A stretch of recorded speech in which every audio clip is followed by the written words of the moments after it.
Olá, estamos começando o Saúde em Foco aqui pela TV Câmara. Seja bem-vindo, seja bem-vinda ao nosso programa. O programa que fala sobre saúde e qualidade de vida. Hoje nós vamos conversar sobre anestesia. Sabe quando vamos ao médico e ele diz é caso de cirurgia? E aí talvez uma das primeiras dúvidas e medo é com a anestesia. É sobre isso que eu converso com o médico Odilar Paiva Filho, que é anestesista, e vai bater um papo com a gente, explicando tudinho. Doutor, muito obrigada por ter aceito o nosso convite. Eu que agradeço, Jaqueline, é um privilégio poder ajudar. Doutor, por que as pessoas têm tanto medo de anestesia? Eu acho que é mais pelo desconhecimento, porque no passado a anestesia não contava com os recursos e com o arsenal de medicamentos que tem hoje. Hoje os equipamentos que são utilizados em anestesia e as drogas são muito mais seguras do que as drogas que eram utilizadas há 30, 40 ou 50 anos atrás.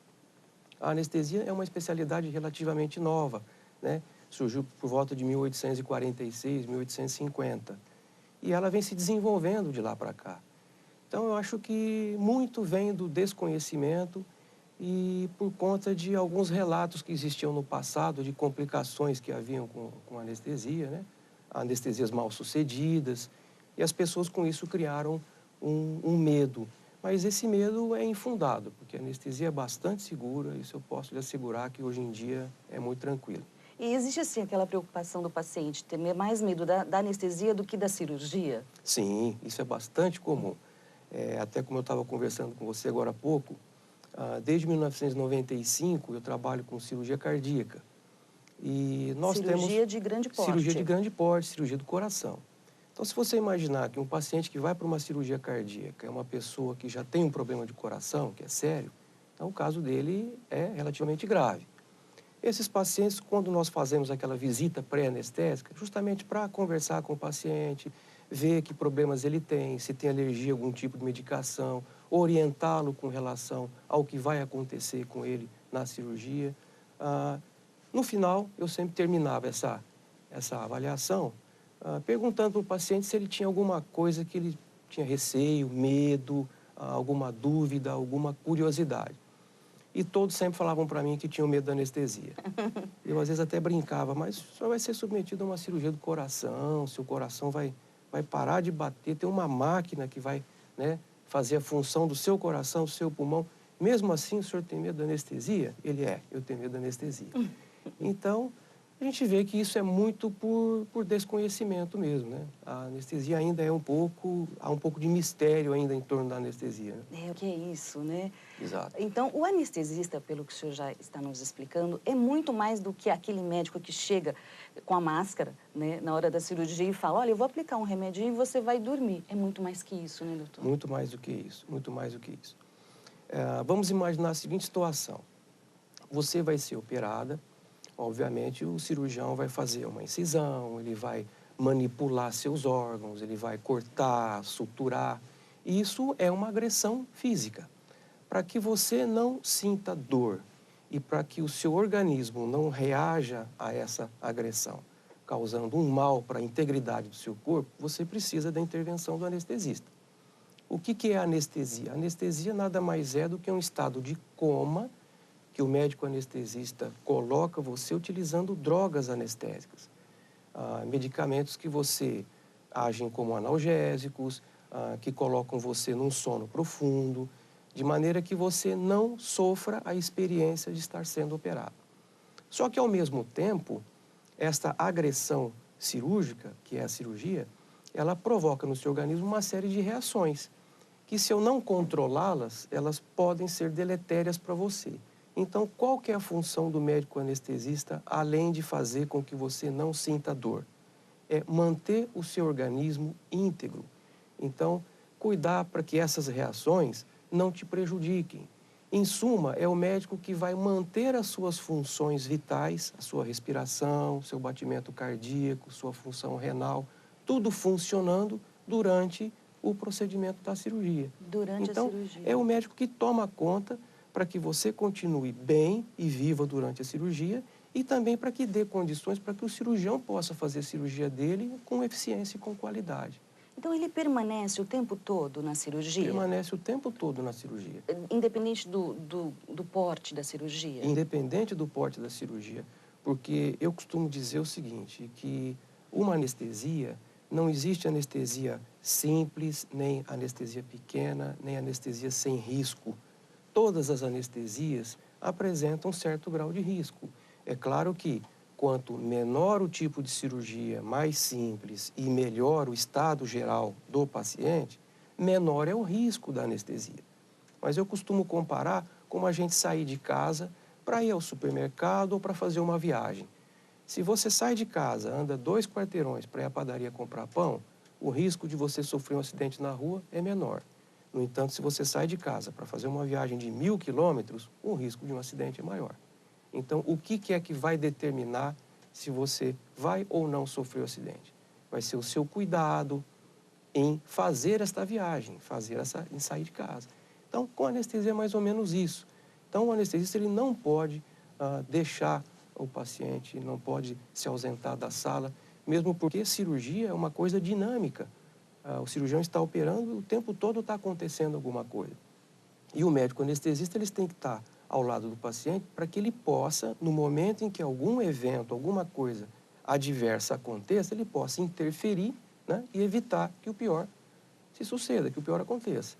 Então, ele não pode sair do lado do paciente de forma nenhuma. E quem decide pelo tipo de cirurgia? É o médico do paciente, o anestesista ou é em conjunto? Olha, o tipo de anestesia, ele é decidido levando-se em consideração, em primeiro lugar, a segurança do paciente. Eu preciso sempre ver em primeiro lugar isso. E depois, o tipo de anestesia que possibilita o melhor, vamos dizer assim, o melhor performance do cirurgião. Então, eu tenho que olhar, eu tenho que fazer uma anestesia que seja boa para o cirurgião poder operar, que dê condições para o cirurgião operar adequadamente e que zele pela segurança do paciente. Normalmente, não é uma decisão só do anestesista. É importante que o paciente participe dessa decisão para que ele entenda o que vai acontecer com ele. E ele possa, de posse dessas informações, decidir junto com o seu médico o que é melhor. É claro que há casos em que não é possível. O paciente, às vezes, escolhe um tipo de anestesia por medo, né? Mas aquela anestesia não é possível. Por exemplo, se for fazer uma cirurgia de tireoide, por exemplo, não dá para se fazer uma cirurgia de tireoide, muitas vezes, com uma anestesia local, né? Então, você precisa dizer, olha, esse é um tipo de cirurgia que não é possível se fazer com esse tipo de anestesia. Mas você tem que explicar as causas, ele tem que entender. Isso é muito importante porque tira aquela ansiedade, aquele medo do desconhecido, como eu disse no começo para você, com relação à anestesia. Só que essa decisão é uma decisão que tem que ser tomada por todos. Por todos. E quais os tipos de anestesia que há hoje em dia, doutor? Olha, hoje em dia nós temos as anestesias gerais, que são aquelas anestesias em que o paciente ele é posto numa... É anestesia geral? Talvez assim, uma das primeiras perguntas para o médico é geral? Por que tanto esse medo da geral, doutor? Então, a geral, ao mesmo tempo que ela põe medo, algumas pessoas preferem, né? Isso depende do perfil da pessoa. Tem pessoa que diz para você o seguinte, assim, eu quero anestesia geral porque eu não quero ver nada. Ver nada. Aí você fala, mas a senhora vai fazer uma cirurgia tão, né, limitada, uma área do corpo tão pequena, daria para fazer, por exemplo, uma RAC ou uma peridural? A senhora não quer? Não, não quero. Eu quero tomar anestesia geral. Aliás, é até importante se dizer isso, porque muitas vezes a pessoa pede isso desconhecendo, né? Por desconhecimento. E quando você explica o que é uma anestesia, por exemplo, uma RAC, ou mesmo uma anestesia de um tronco nervoso que inerva uma região só do corpo, daria para fazer, ela se surpreende e fala, poxa, mas é tão simples assim? É. E aí ela passa a aceitar. Então, a gente vê que, né, é bem isso. Mas a anestesia, em resumo, ela se resume em anestesia geral e peridural ou RAC e as anestesias tronculares, por exemplo. É possível eu anestesiar só o meu tronco que inerva o meu membro superior, o meu braço, e fazer uma cirurgia no braço.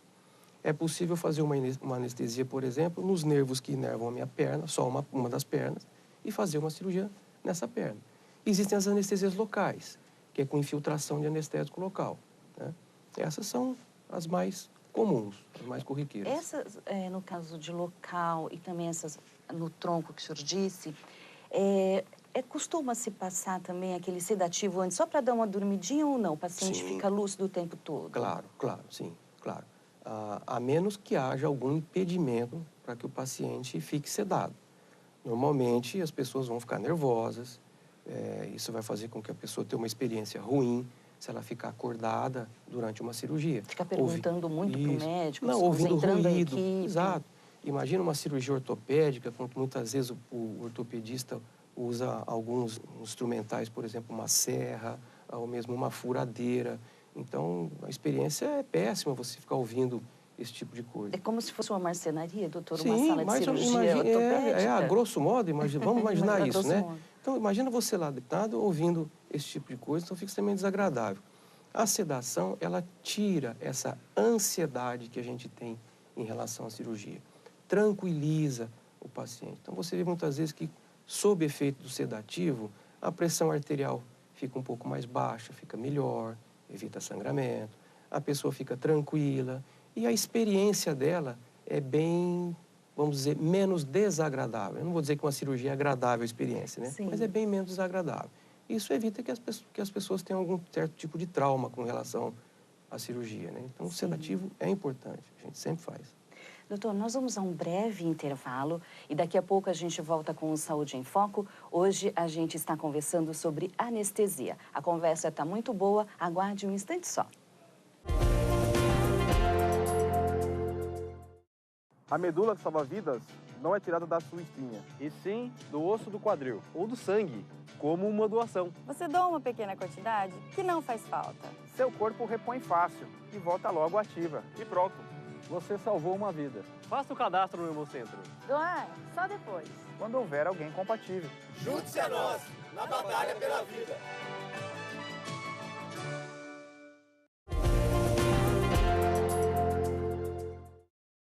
Estamos de volta com o Saúde em Foco. Hoje a gente está conversando sobre anestesia com o doutor Odilar Paiva Filho, que é anestesista. Doutor, no primeiro bloco a gente falou sobre anestesia geral. Eu gostaria que o senhor explicasse as outras anestesias. A RAC, né? A peridural. Isso. E as anestesias tronculares, que são em troncos nervosos, né? A RAC é aquela famosa anestesia que as grávidas tomam quando vão ter neném, a peridural também, que ela é feita na coluna, né? É claro que ela coluna também é outra coisa que gera medo, né, doutor? Exatamente. Falou que vai mexer na coluna. Exato. Tudo por desconhecimento, porque a gente, na verdade, nós fazemos uma abordagem por trás da coluna, via posterior, pelas costas. Então, não há risco de você pegar a medula, nada disso, até mesmo porque a altura que a gente faz a anestesia, a coluna já terminou, a medula já terminou. Então, o máximo que pode acontecer é a agulha encostar em algum ramo nervoso e a pessoa sentir um choquinho, um choque como acontece quando a gente bate o cotovelo e sente aquele choque. Nada que leve a um problema mais sério. É uma anestesia bastante segura, tanto é segura que a gente usa para anestesiar grávidas, né? Lembrando que a grávida não é uma doente, né? Não existe, eu acho que, manifestação maior de saúde do que a mãe gerar um filho. Então, ali não tem ninguém doente, são duas pessoas saudáveis, tanto a mãe quanto a criança, né? É uma anestesia segura, dá para se fazer com toda tranquilidade. Hoje, os anestésicos são muito mais seguros. As agulhas que se usam para fazer RAC e peridural são muito mais eficientes, mais finas. A dimensão, isso? A é dimensão mais mais fina, claro. Não dói. Às vezes, puncionar uma veia para pôr um sorinho dói mais do que tomar a RAC ou a peridural. Então, são anestesias bem seguras. As anestesias tronculares, que são em troncos nervosos, a gente hoje tem um dispositivo que ele emite um pequeno pulso elétrico. E com isso a gente consegue localizar o nervo. No momento em que você introduz a agulha num tempo, faz um anestésico, um pouco de anestésico local na pele, e no momento em que você introduz a agulha, ela vai se aproximando do nervo, aquele estímulo elétrico faz com que o músculo do membro tenha um movimento. Então eu consigo localizar bem próximo do nervo e colocar o anestésico o mais próximo possível do nervo. Isso faz com que a minha anestesia seja bastante eficiente, né? Pegue bastante aquele membro que vai ser operado, aquele braço ou aquela perna, sem que o paciente tenha uma experiência ruim de ficar dando várias picadas e coisas desse tipo. Então, é bastante tranquilo, bastante seguro. Com relação ao parto normal, a paciente pode receber a anestesia geral? Anestesia geral?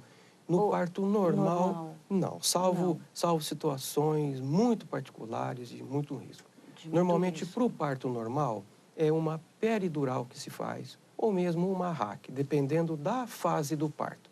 Quando já está num período em que a criança está para nascer já, muitas vezes você pode fazer uma RAC com uma concentração mais baixa de anestésico, para que a paciente não perca força, né, para ajudar a fazer força para o neném nascer, e aí o neném nasce tranquilamente. Numa fase um pouco mais precoce do parto normal, normalmente é feito a peridural. A peridural possibilita que você instale um catéter.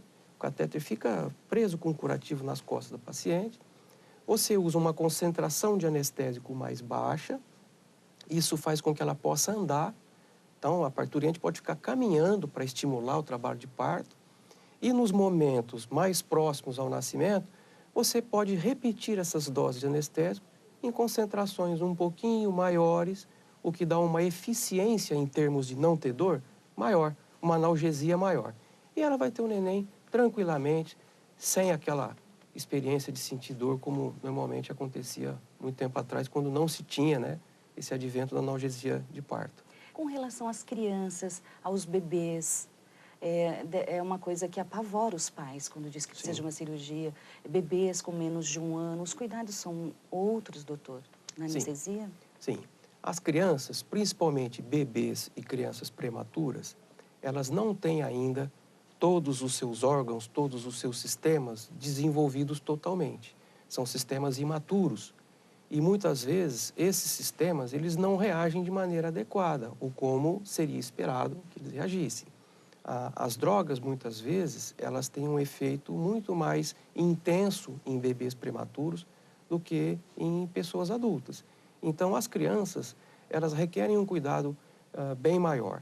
Primeiro, pelo peso, né? Até para você calcular essas drogas e, tecnicamente, isso fica um pouco mais difícil.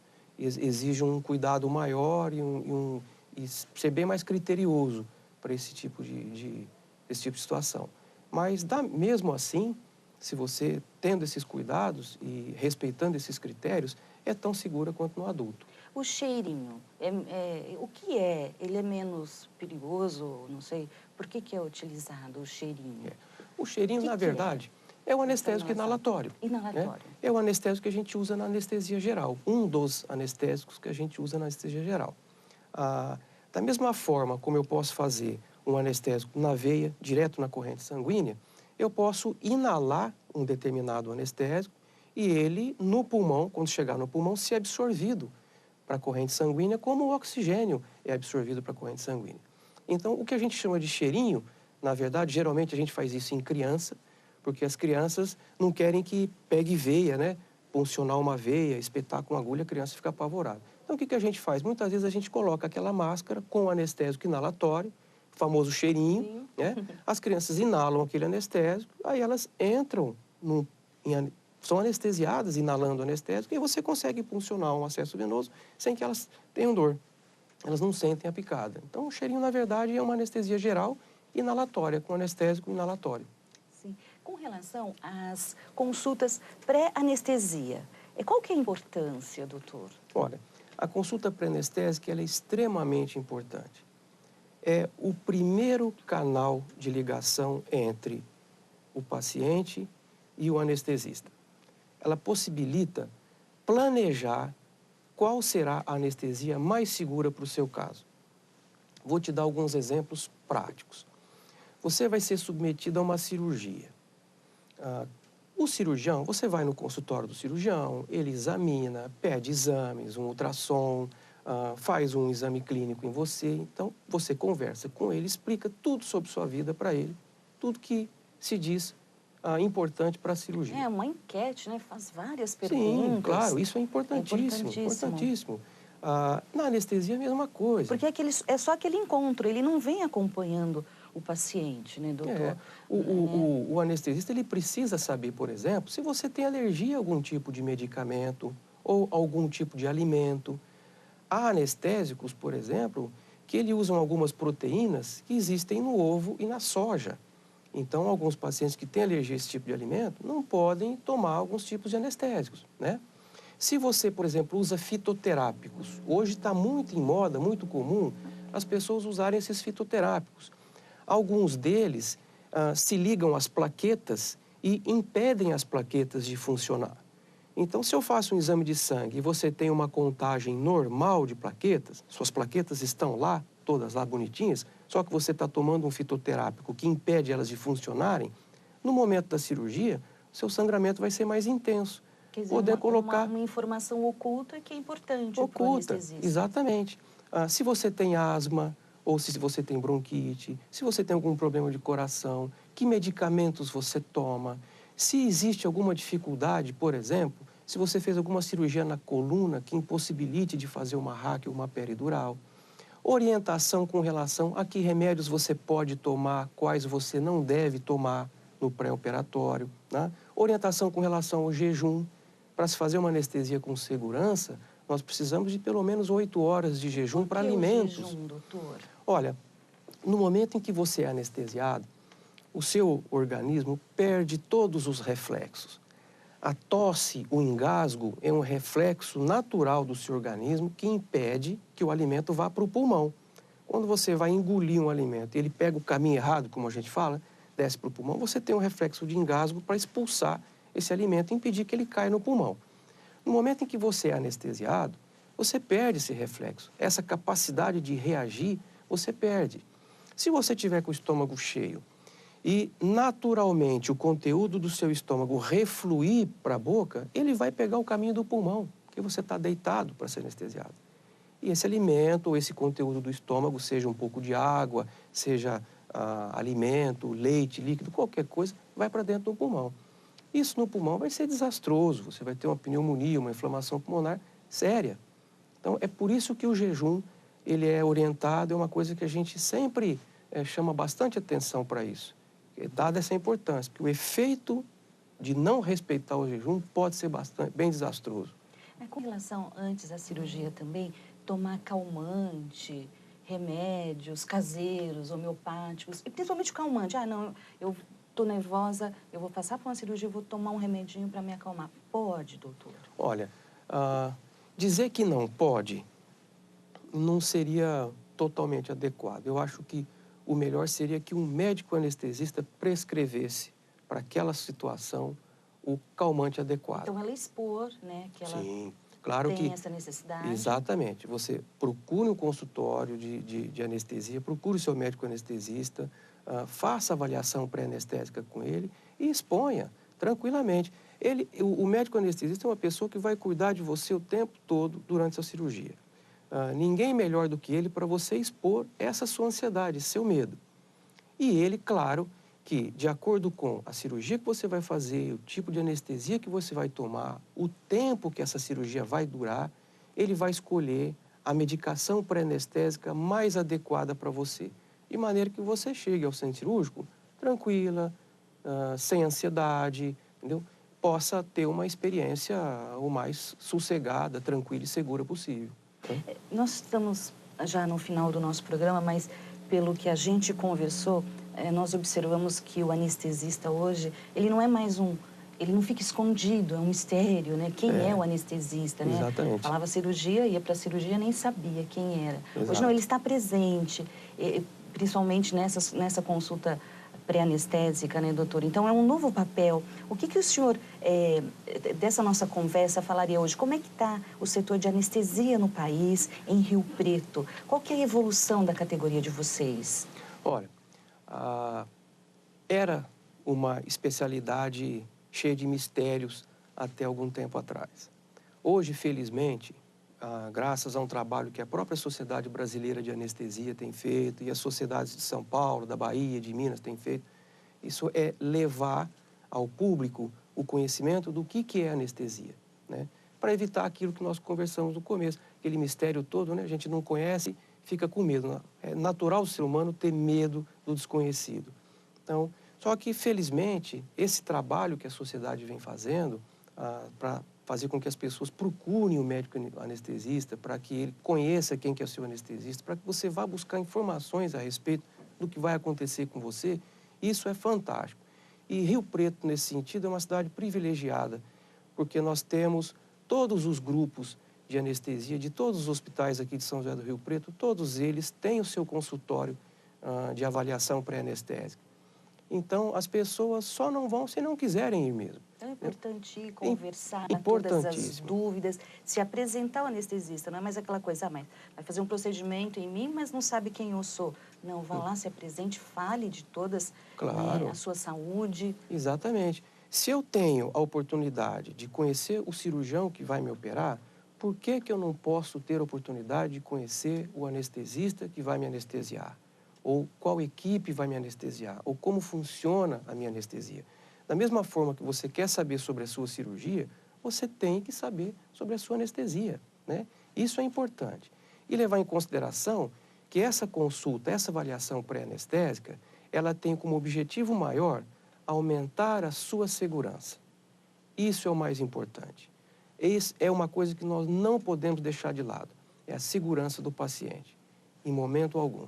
Então, é uma coisa que não vai tomar muito tempo, porque é uma consulta de 20 minutos, meia hora. Se for preciso a avaliação de um outro profissional, de um cardiologista, de um pneumologista, o anestesista encaminha. Então, é uma coisa extremamente importante para aumentar a segurança. Para a gente finalizar, não tem teste para saber se a anestesia vai dar certo ou não, não existe. Então, seria não existe. essa conversa que é essencial, né, doutor? Sim, sim. Não existe teste.